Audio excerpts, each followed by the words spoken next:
This is America, and the world is on location in the Kingdom of Morocco.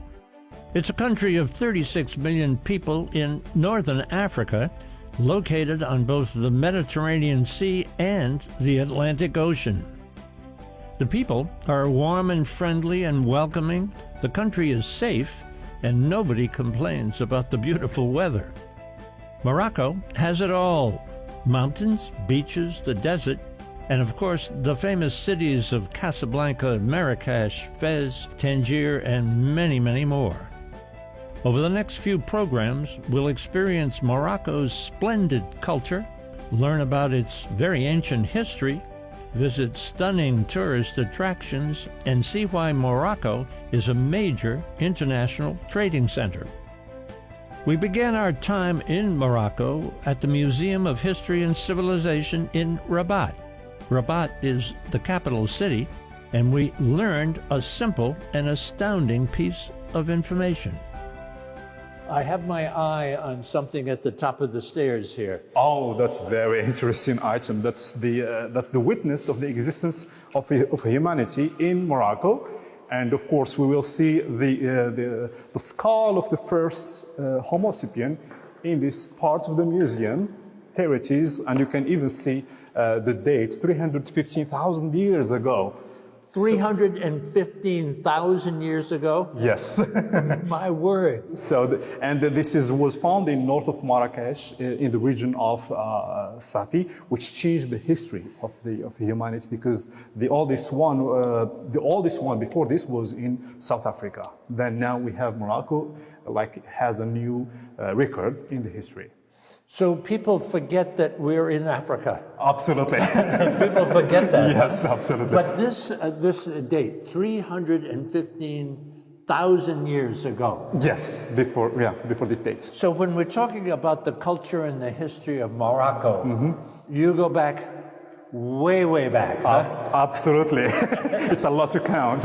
Now, is this authentic, or is this a copy, or what? No, this is a copy. The original is in the Ministry of Culture. Okay. So the original is in the Ministry of Culture here in Morocco. Absolutely. And this is just a copy, because this is a museum, so they are keeping this copy. Africa, Europe, and the Middle East are all huge cultural influences on Morocco. The main religion is Islam, yet freedom of religion is guaranteed to all.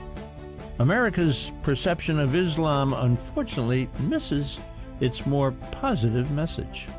The whole problem of wisdom now should be focused on this problem.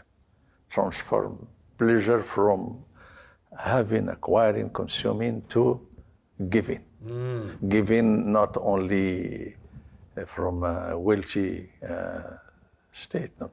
Giving of yourself. And the good word saying assalamu alaikum, for example, in Islam it's giving. If you smile, you are giving. If you embrace someone, it's giving. It's not only for the wealthy people, for all people. Each one has something to give, which has the same value as the other giving of others. It seems that every single person has a special gift, don't you think? The person is a gift itself. Himself. Nice. We are a gift, and we have to continue giving because we are given. The automotive and aeronautics sectors are major pillars of Morocco's economy, financial growth, and development. More than 150 American companies are already operating in Morocco, and as far as seeking new investments, Morocco's door is wide open. So what we offer here in Morocco is a sustainable production. We invested massively in renewable energy and allow a decarbonized production here in Morocco. We offer a competitiveness because we invested on the people, the infrastructure, the logistics, the free trade agreements. So we can produce in a competitive manner and have access to a lot of markets without taxes. We are well proven, that's what we said. We have a long history in successful sector development. We have the automotive, we have the aerospace, we have built Tanger Med. I think you have seen it. We showed how we can achieve and success in big projects, and we are agile. That's what I was saying. Agility is something really important now, and Morocco has it in its DNA. We showed how agile we can be to manage crisis during COVID and give all the requirement needed by our population. And companies, when they invest here, they can see how agile people are to quickly manufacture plants, to quickly develop their skills, to adapt the changing world. Morocco boasts a skilled and trained for the job workforce, offers top-notch infrastructure, and its location on the Mediterranean Sea and the Atlantic Ocean make Morocco an international trading center. Tangier Port Med, already a success and still expanding, is the largest port in Africa. Something that should be covered, and that was the willing of His Majesty the King and the willing of the government and our people, our teams, is to make sure that this superb tool is not only a tool, logistical tool. It has to serve the country in itself. It has to serve creating employment. And what is maybe important for you to keep in mind is that this whole story is only 12 years old. It's still a baby. This port, although it's the biggest in the Mediterranean Sea and the biggest in Africa, but in the lifetime of a port, 12 years is a baby. Yeah. Ports usually compare themselves over centuries of existence. And this port today, with the industry behind that we created in our Tangier Med zone, have managed to attract 1,000 companies that created 90,000 jobs. And that's very important, because when you speak in Morocco about 90,000 jobs, you can imagine how many families behind are living out of this. Oh, yes. And that's probably the most important added value for us that have been created within this whole ecosystem. To introduce the Kingdom of Morocco to our viewers across the United States, I spoke with the U.S. Consul General to Casablanca. His name is Lawrence Randolph. Stay tuned after the break for our interview. This is America, and the world visits the Kingdom of Morocco. Underwriting for This is America and the World is made possible by the Japan-America Society of Washington, D.C., the Republic of Uzbekistan, the Sultanate of Oman, the Kingdom of Morocco, the National Association for Children of Addiction, Faces and Voices of Recovery, the Forerunner Foundation, the Rotendaro Family Trust, and the Embassy Series, Uniting People Through Musical Diplomacy. So good to be with you today. Very great to be here. Thank you for having me. You have a special title, U.S. Consul General to Casablanca. That's right. Fascinating title. What's the background of that particular job? What are the responsibilities? Thank you. We in Casablanca are really responsible for strengthening our relationship with the Moroccan government. You know, diplomats all over the world are placed in countries to really grow and work on strengthening bilateral relationships, both with the country politically, but also with the people socially and culturally. So in Casablanca, we have a pretty large setup. We work on all kinds of consular issues for the entire country of Morocco. We do all of the visas and immigration for people who want to go to the United States. We also, all of the American citizens, we have thousands of American citizens that live here in Morocco. We are, you know, we take care of their safety and security and help them when they have little issues here.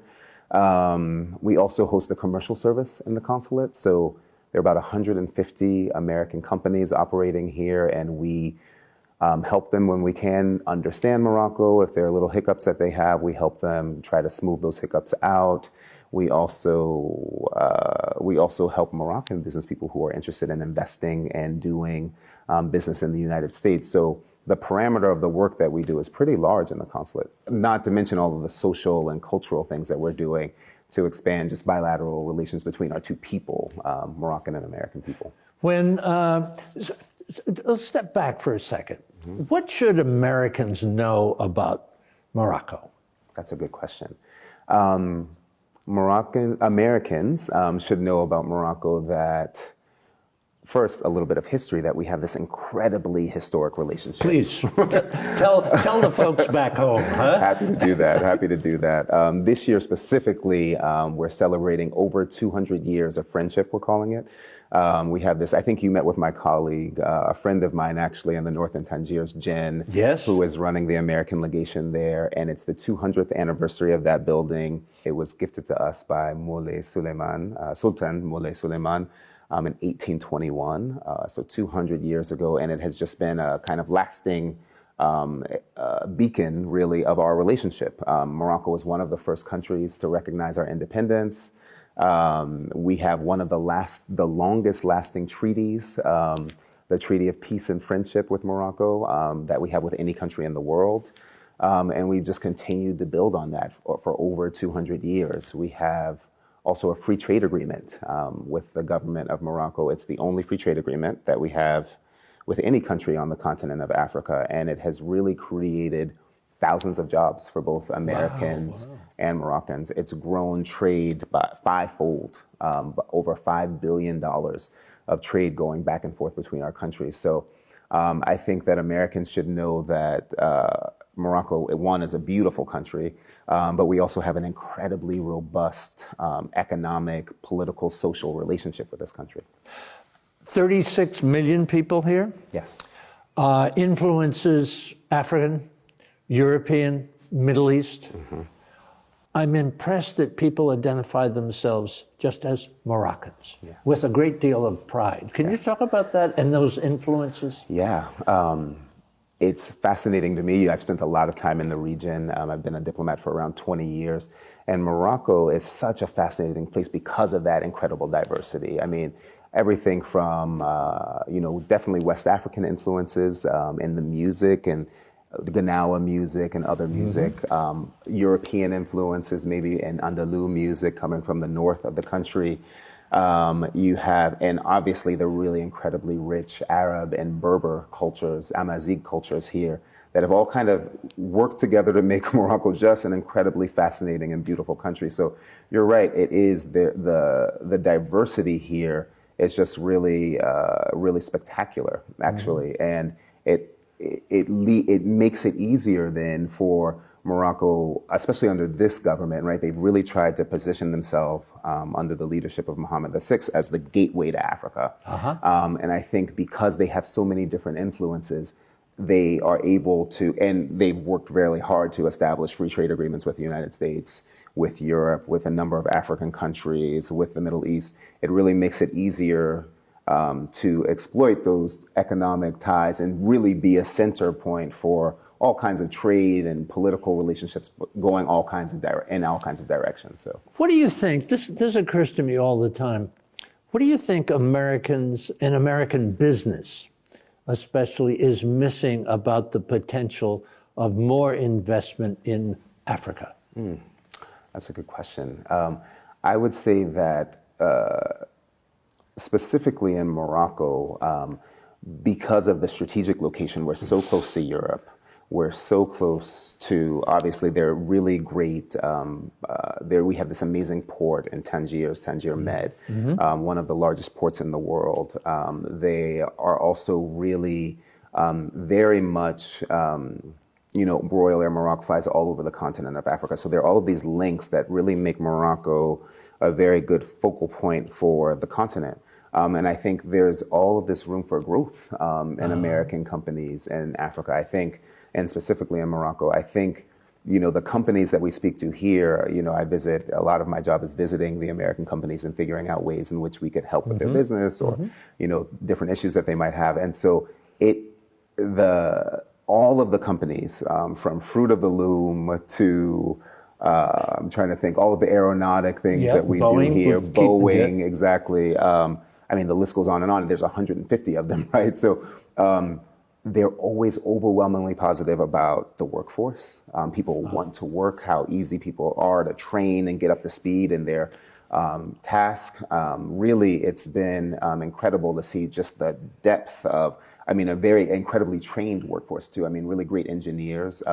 With Boeing and the aerospace sector, it was really heartwarming for me to walk in and see so many women engineers really running large sectors of the aeronautics field. I think people might have an image of women in the region, and going and meeting these like women engineers running large sectors of very complicated engineering sectors here was just, it was really, it spoke a lot without actually them having to say anything.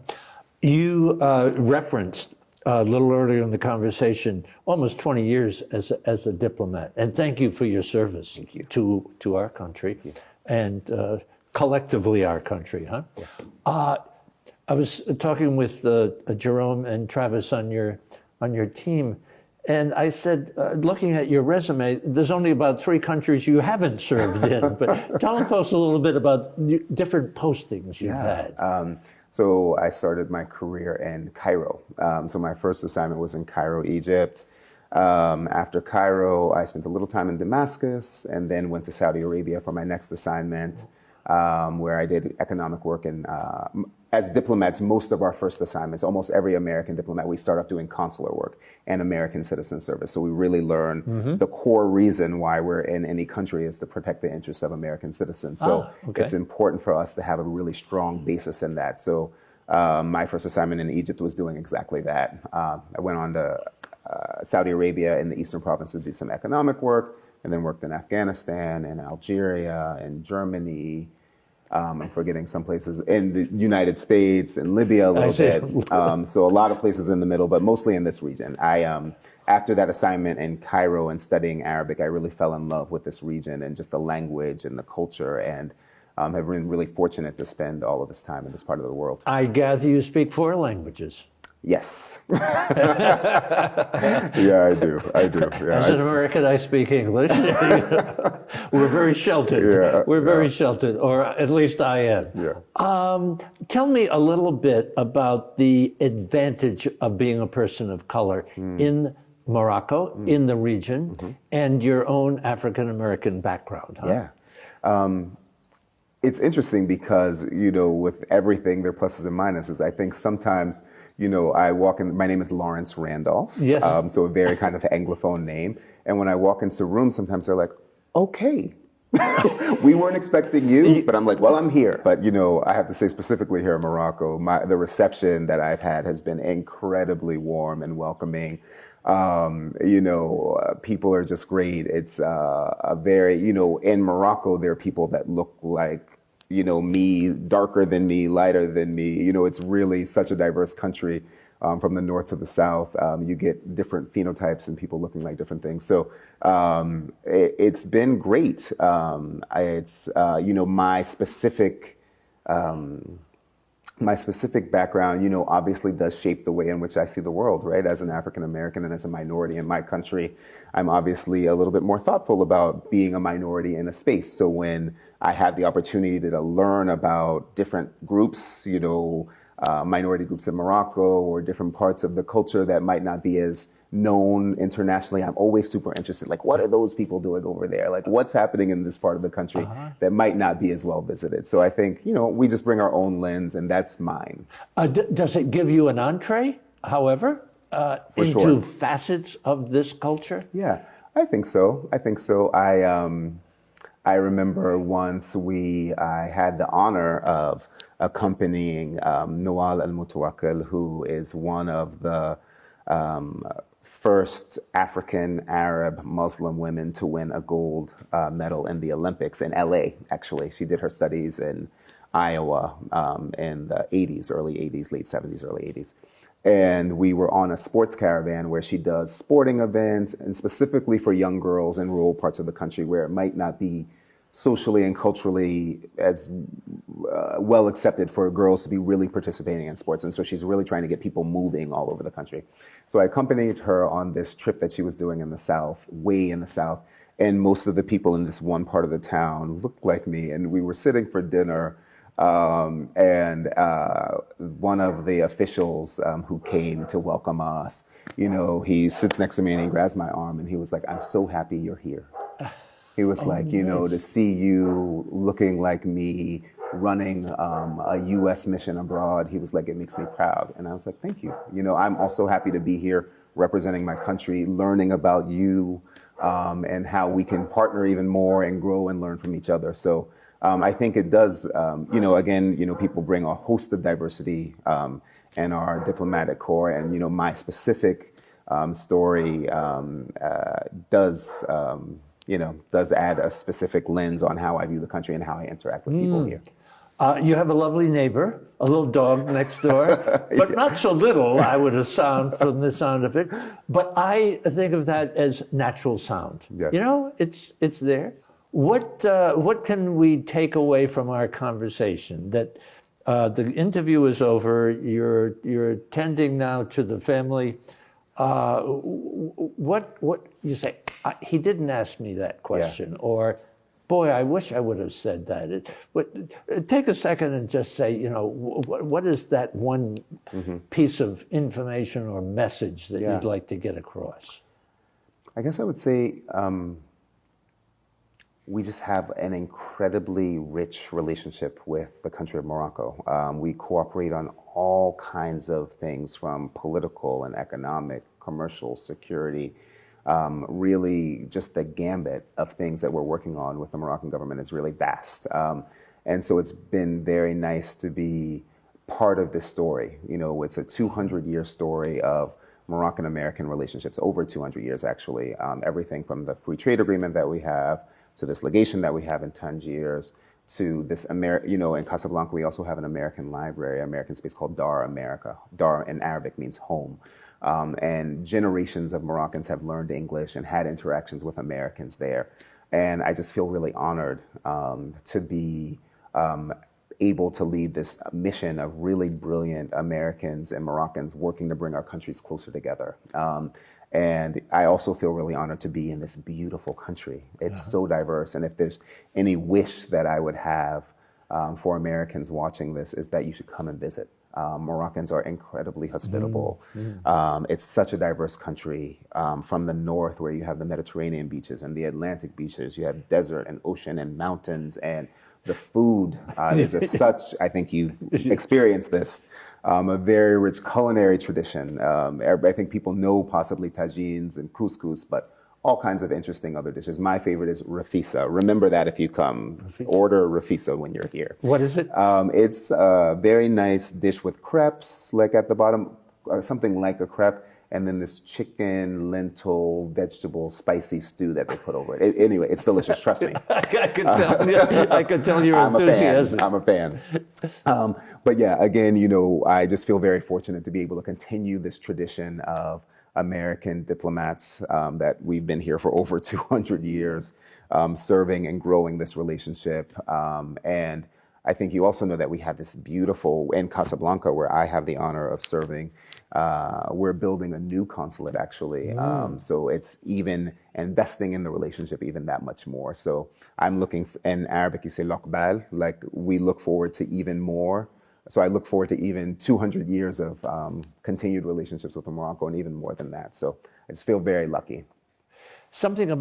I heard something about some art exhibit that is now here and it's on its way to Washington. That's right, that's right. So we, this year, given the huge anniversary of 200 years, we created a beautiful exhibition that was here in Rabat, where we are right now in the National Library for about 3 months.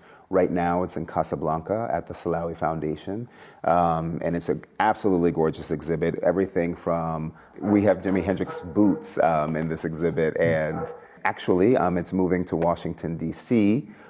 In late January, early February, I believe, and I hope that people in the United States also get a chance to experience it. I think it's going to be at the Diplomacy Center, but stay tuned. Like, follow our social media at the consulate, and the embassy, and we'll be able to give you more information about where it will be. Terrific. Thank you for our conversation. Thank you. Just terrific. Thank you.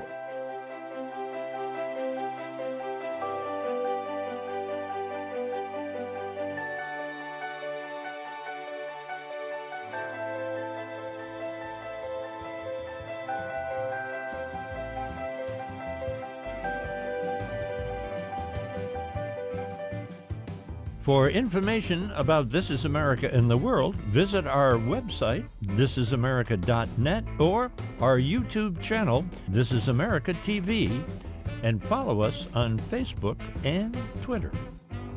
You can listen to all of our ambassador interviews on our podcast, The Ambassador Series. It's available on our website and iTunes.